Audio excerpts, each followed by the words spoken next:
গিৰিয়েকৰ মৃত্যু হোৱা 6 মাহ হৈছিলেহে তেনেতে বিনীতাৰ জীৱনটোৱে সলনি হৈ গ'ল। যেতিয়ালৈকে স্বামী ৰাজে জীয়াই আছিলে তেতিয়ালৈকে একো বস্তুৰে অভাৱ হোৱা নাছিলে। হাৰ্ট এটেকৰ ফলত হোৱা স্বামীৰ অকস্মাত মৃত্যুত বিনীতা সম্পূৰ্ণৰূপে ভিতৰৰ পৰা ভাগি গৈছিল। যোৱা 6 মাহ ধৰি তেওঁ নিজেই গম পোৱা নাছিল যে তেওঁ কোনখন পৃথিৱীত বসবাস কৰি আছে। স্বামীৰ মৃত্যুৰ পিছত পুত্ৰ কুমুদ আৰু বোৱাৰী গৰিমাৰ সৈতে তেওঁ গুৱাহাটীলৈ বুলি গুচি আহিছিল। গৰিমা এখন কলেজৰ অধ্যাপিকা আৰু পুতেক অভিযন্তা আছিল। কুমুদ ৰাজেশৰ একমাত্ৰ সন্তান। ৰাজেশে জীৱনত যি উপাৰ্জন কৰিছিল সকলো তাৰ পঢ়া শুনাৰ নামতে খৰচ হৈ গৈছিল। জীৱনটো এনেকৈ বহুত ভালকৈ চলি আছিল, কিন্তু হঠাৎ ৰাজেশৰ মৃত্যুৱে সকলো সলনি কৰি দিছিল। কথাতে কোৱা হয় যে সংগ বেয়া হ'লে তাৰ প্ৰভাৱ নিশ্চয় পৰেই। ইয়াৰ পৰাই আৰম্ভ হ'ল বিনীতাৰ জীৱনৰ সেই যাত্ৰাটো, যাৰ কল্পনাই যিকোনো মানুহৰ আত্মাক জোকাৰি যাবলৈ পাৰে। কেইদিনমান সকলো ঠিকেই চলি আছিল।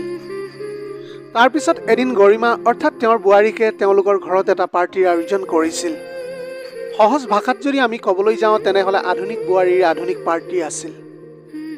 সেই পাৰ্টিত ডাঙৰ ডাঙৰ মানুহবিলাক আহিবলৈ ধৰিছিল। সকলোৰে সাজ পোছাকবিলাক চাই এতিয়া এনেকুৱা লাগিছিল যেন তেওঁলোক বহুত ধনী ঘৰৰ লোক। বিনীতাই যেতিয়া গৰিমাক পাৰ্টিৰ কথা সুধিছিল যে বোৱাৰী এইবিলাক কি? কুমুদ এতিয়া বহিৰাজ্যলৈ গৈছে নিজৰ কামত, আৰু তুমি ইয়াত তেওঁৰ অনুপস্থিতিত এনেকুৱা পাৰ্টি কৰি আছা। তুমি মোক এতিয়া ক'বলৈ পাৰিবানে যে এইবিলাকৰ বিষয়ে কুমুদে কিবা গম পায়? তেতিয়া গৰিমাই ক'লে যে ঐ বুঢ়ী, কুমুদে গম পাওক বা নাপাওক, তই মোৰ কথা কাণ খুলি শুনিল যে মই এনেকুৱাই হয়, আৰু পাৰ্টিত কাৰো সন্মুখত নোলাবি তই।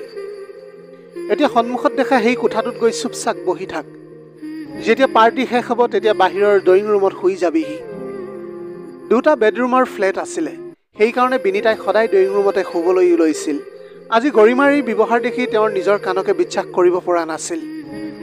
পঢ়া লিখা শিক্ষিত প্ৰফেচাৰ বোৱাৰীয়ে তেওঁৰ পুত্ৰৰ সন্মুখত সতী সাবিত্ৰী হৈ থাকে, আৰু আজি তেওঁৰ আচল ৰূপটো তেওঁৰ সন্মুখত আহি গৈছিল। বিনীতা এতিয়া মনে মনে ভিতৰৰ কোঠাটোলৈ বুলি সোমাই গ'ল। চাওঁতে চাওঁতে ৰাতি 2 বাজি গ'ল। যেতিয়া পাৰ্টিৰ হুলস্থুল অলপ কমি গৈছিল তেতিয়া বিনীতা বাহিৰলৈ বুলি ওলাই আহিলে। আহি দেখিলে যে সকলোৱে মদৰ নিচাহত য'তে ত'তে পৰি আছিল, কিন্তু গৰিমা তাত নাছিল। তেনেতে বিনীতাই পাকঘৰলৈ বুলি পানী আনিবলৈ গৈছিল। হঠাৎ কোনোবাই ফুচফুচাই কথা পাতি থকা তেওঁ শুনিবলৈ পালে। বিনীতাই যেতিয়া ভালকৈ কাণ পাতি শুনিলে তেতিয়া দেখিলে যে শব্দটো ঘৰৰ ভিতৰৰ ষ্ট'ৰ ৰুমৰ পৰাই আহিছে। বিনীতাই তেতিয়া কোন হয় বুলি ষ্ট'ৰ ৰুমটোৰ কাষলৈ গ'ল। ষ্ট'ৰ ৰুমৰ দৰ্জাখন অলপ তেতিয়া খোল খাই আছিল।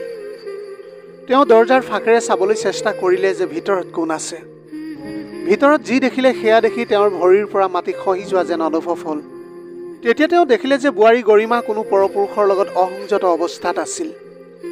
এইবিলাক দেখি বিনীতা একেবাৰে ভয় খাই গৈছিল, আৰু এতিয়া তেওঁৰ হাতত থকা পানীৰ গিলাচটো তললৈ বুলি পৰি গৈছিল।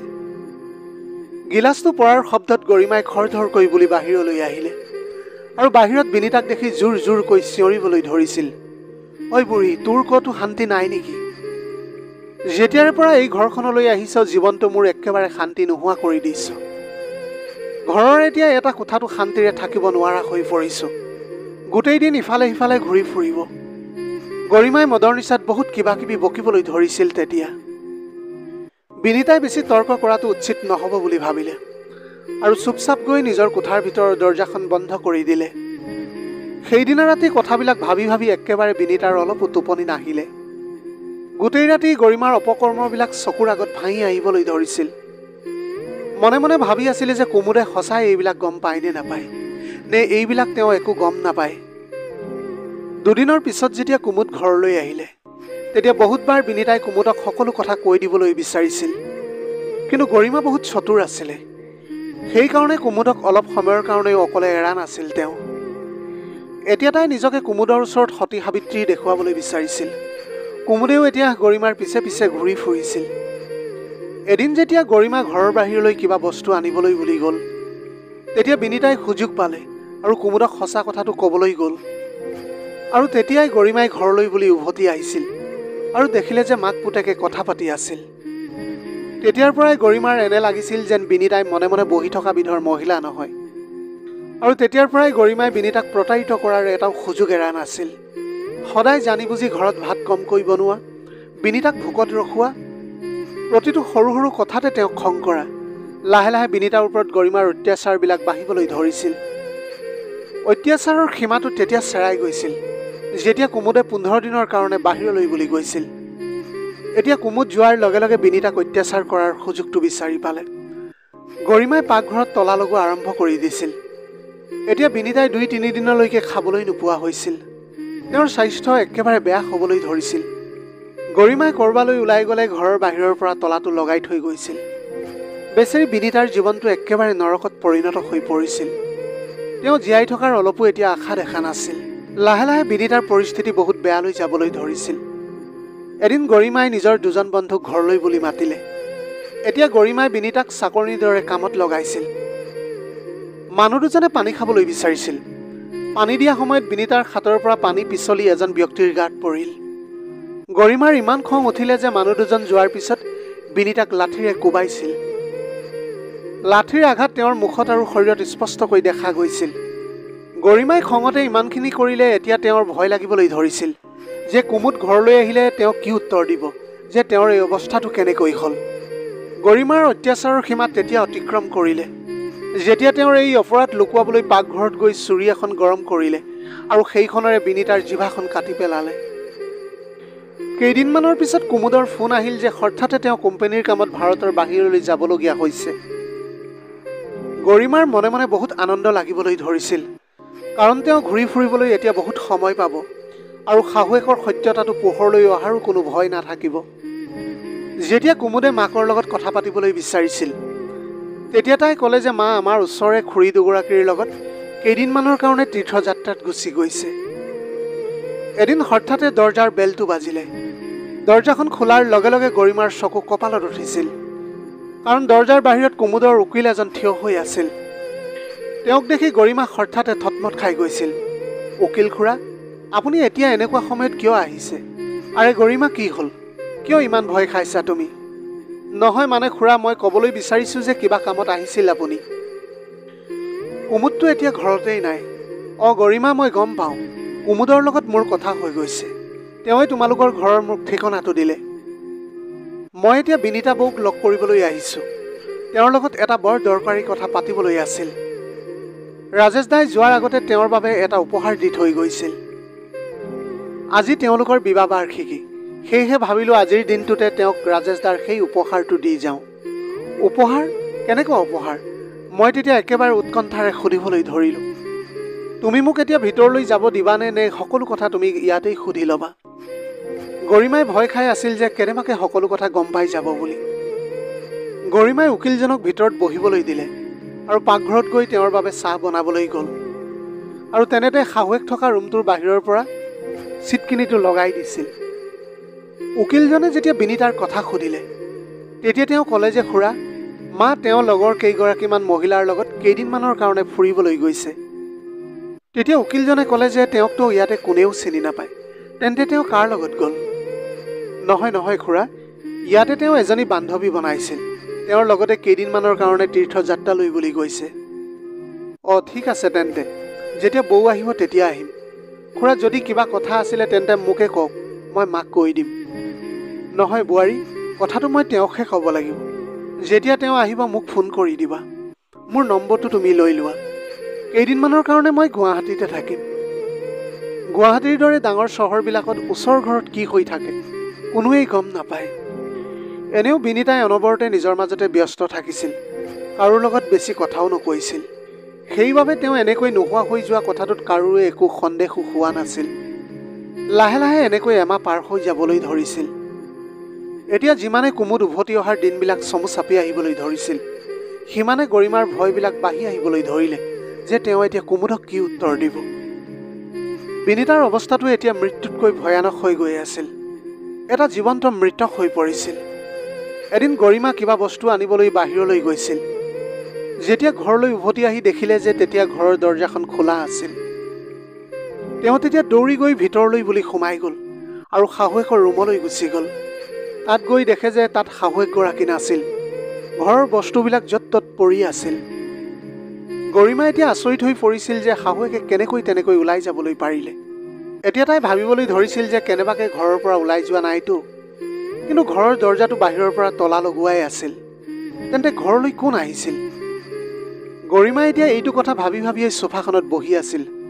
তেনেতে দৰ্জাৰ বেলটো বাজি উঠিল। দৰ্জাখন খুলি দেখিলে যে কুমুদ আহিছে। যেতিয়া তেওঁ আহিয়ে মাকৰ কথাটো সুধিলে, তেতিয়া তেওঁ একেবাৰে থতমত খাই গৈছিল। লগতে ক'লে যে মা কেইদিনমানৰ কাৰণে তীৰ্থযাত্ৰালৈ গৈছে, এতিয়ালৈকে উভতি অহা নাই। কুমুদে তেতিয়া ক'লে যে আৰে, এই কথাটো তুমি এতিয়াহে কৈছা। গৰিমাই এতিয়া একো নজনাৰ নাটক কৰিবলৈ ধৰিলে যে কুমুদ, মই অকলে আছিলোঁ আৰু তুমি বাহিৰত আছিলা। মই বুজিব পৰা নাছিলোঁ যে আচলতে মই কি কৰিম। মায়ে মোক 8-10 দিনৰ কাৰণে বুলি কৈ গৈছিল, কিন্তু এতিয়ালৈকে ঘৰলৈ উভতি অহা নাই তেওঁ। কুমুদে অলপো দেৰি নকৰি পুলিচ থানালৈ গ'ল। তাত গৈ তেওঁ এজাহাৰ এখন দিলেগৈ। এতিয়া বিনিতা নোহোৱা হোৱা প্ৰায় এমাহ হৈ গৈছিল। তেওঁৰ কোনো খবৰো নাছিল। গৰিমা এই কথাটোত বহুত সন্তুষ্ট আছিল যে তাইৰ শাহু আৰু এই পৃথিৱীতেই নাই। তেনেতে এদিন তেওঁলোকৰ ঘৰলৈ পুলিচ আহিলে আৰু গৰিমাক গ্ৰেপ্তাৰ কৰিলে। কুমুদে পুলিচক বাৰে বাৰে সুধি থাকিলে যে গৰিমাই এনেকুৱা কি কৰিলে যাৰ কাৰণে তেওঁলোকে এৰেষ্ট কৰিব লগা হৈছে। পুলিচে ক'লে আপুনি থানালৈ বলক, তাত আপুনি সকলো কথা গম পাব। যেতিয়া সকলো থানালৈ গ'ল, তাত বিনিতাক দেখি গৰিমা একেবাৰে আচৰিত হৈ পৰিছিল। কুমুদে এতিয়া নিজৰ মাকক দেখি বহুত আনন্দিত হৈ পৰিছিল। কিন্তু তেওঁৰ মুখত এই প্ৰশ্নটো আহি থাকিল যে পুলিচে গৰিমাক গ্ৰেপ্তাৰ কৰিলে কিয়? তেওঁ এতিয়া এনেকুৱা কি কাম কৰিছিলে? আৰু মা, তুমি তীৰ্থস্থানৰ পৰা হঠাতে ক'ত গুচি গৈছিলা? কিন্তু বিনিতাই তেতিয়া একো উত্তৰ দিব পৰা নাছিলে। যেতিয়া কুমুদে গম পালে যে তেওঁ কথা ক'বলৈ পৰা নাই, তেতিয়া মাকক সুধিলে যে মা, তোমাৰ এই অৱস্থাটো কেনেকৈ হ'ল? নিজৰ মাকৰ এই অৱস্থাটো দেখি কুমুদৰ চকু পানী বৈ আহিবলৈ ধৰিছিল। তেওঁৰ শৰীৰত ইমানবিলাক আঘাতৰ চিন দেখি তেওঁৰ চকু কপালত উঠিছিল। সেই সময়ত কুমুদে উকিলজনক দেখি সুধিলে, খুৰা আপুনি ইয়াত?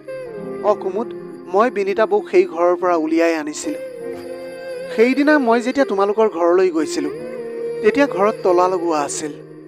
মই উভতিব লওঁতে হঠাৎ ঘৰৰ ভিতৰৰ পৰা কিবা এটা বস্তুৰ শব্দ শুনিবলৈ পালোঁ। মই ভাবিলোঁ যে ঘৰৰ ভিতৰত কোনোবা চোৰ-টোৰ সোমোৱা নাইতো। ঘৰৰ তলা ভাঙি ভিতৰলৈ গ'লোঁ। ভিতৰত গৈ যি দেখিলোঁ মোৰ চকুকে নিজে বিশ্বাস কৰিবই পৰা নাছিলোঁ। মই দেখিছিলোঁ যে বিনিতা বৌৱে ইমান বেয়া এটা অৱস্থাত অন্ধকাৰ কোঠা এটাৰ ভিতৰত পৰি আছিল। তাৰপিছত মই তেওঁক তাৰ পৰা উলিয়াই আনিলোঁ। তোমাৰ পত্নীয়েতো তেওঁক মাৰি পেলাবলৈ বহুত চেষ্টা কৰিছিল। তুমি জানানে, তুমি যোৱাৰ পিছত তোমাৰ পত্নীয়ে তেওঁক কিমান মাৰধৰ কৰি শাস্তি বিহিছিল। তোমাৰ পত্নীয়ে ইমানতে ক্ষান্ত নাথাকি তেওঁৰ জিভাখনো কাটি দিছিল। আৰু মই এমাহলৈকে এই কাৰণে মনে মনে আছিলোঁ যে কাৰণ বৌৰ এনেকুৱা অৱস্থা নাছিল যে পুলিচৰ আগত সকলো কথাবিলাক বৰ্ণনা কৰিবলৈ পাৰিব আৰু লগতে গৰিমাৰ সত্যতাটো সকলোকে ক'বলৈ পাৰিব। কিন্তু যেতিয়া তেওঁ অলপ আৰাম পালে, মই চিধাই থানালৈ বুলি আহিলোঁ। তেওঁ এতিয়া নিজে লিখি এজাহাৰ এখন পুলিচক দিছে আৰু সকলো ঘটনা আমাক কৈ গৈছে। এতিয়া গৰিমাৰ সত্যটো গম পাই কুমুদে হঠাতে তাতে মূৰ্ছা যোৱা যেন অনুভৱ হ'ল। তেওঁ গৰিমাৰ গালত জোৰেৰে চৰ এটা সোধালে। গৰিমাই এতিয়া নিজৰ অপৰাধৰ বাবে শাস্তি পালে। কুমুদে মাকক ঘৰলৈ লৈ আহিলে। তেওঁৰ এতিয়া ভালদৰে যত্ন ল'বলৈ ধৰিছিল। কিন্তু আজিও বিনিতাৰ অন্তৰত লগা আঘাতবিলাক নুশুকালে। ক'বলৈ গ'লে পাৰ হৈ যোৱা সেই কলা দিনবোৰ তেওঁৰ মনৰ পৰা যোৱা নাছিল। প্ৰিয় দৰ্শক, এই কাহিনীটো আগ্ৰা চহৰত ঘটা এটা সত্য কাহিনীৰ ওপৰত আধাৰিত। এইষাৰ কথা ক'বলৈ সঁচাকৈ লাজ লাগে যে আজি আমি এনেকুৱা এখন সমাজত বাস কৰি আছোঁ, যিখন সমাজে মানৱতাক পাহৰি দানৱৰ ফালে গতি কৰি আছে। কিন্তু সত্যটো আমি যিমানেই লুকুৱাবলৈ বিচাৰিলেও এদিন নিশ্চয় পোহৰলৈ আহিবই।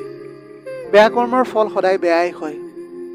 বিনিতাৰ লগত কৰা বেয়া কৰ্মৰ বাবে আজি গৰিমাই শাস্তি জেলৰ ভিতৰত ভোগ কৰি আছে। যেতিয়া এই কেছটো কোৰ্টলৈ গৈছিল, তেতিয়া বিনিতাৰ অৱস্থা দেখি জৰ্জৰ চকু পানী ওলাইছিল। কুমুদ আৰু বিনিতাই গৰিমাক কঠোৰভাৱে শাস্তি বিহিবলৈ কৈছিল। গৰিমাৰ এই অপৰাধৰ বাবে 20 বছৰ সশ্ৰম কাৰাদণ্ড ঘোষণা কৰা হৈছিল। প্ৰিয় দৰ্শক, এয়াই আছিল আজিৰ কাহিনীৰ ভাগ। আজিৰ ভিডিঅ'টি কেনেকুৱা লাগিলে জনাব। যদি ভাল লাগিল তেনেহ'লে লগৰ বন্ধু-বান্ধৱীসকলৰ মাজত শ্বেয়াৰ কৰিবলৈ নাপাহৰিব। আপোনালোকৰ গোটেই জীৱনটো হাঁহিৰে উপচি পৰক। পাৰিলে দুখীয়াজনক অলপ সহায় কৰিবলৈ চেষ্টা কৰিব। আপোনালোকৰ অকণমান সঁহাৰিয়ে যদি কোনোবা এজন দুখীয়াৰ জীৱনটো সলনি কৰিবলৈ পাৰে, তাতকৈ পুণ্যৰ কাম আৰু এই পৃথিৱীত একোৱেই হ'ব নোৱাৰে। Have a nice day.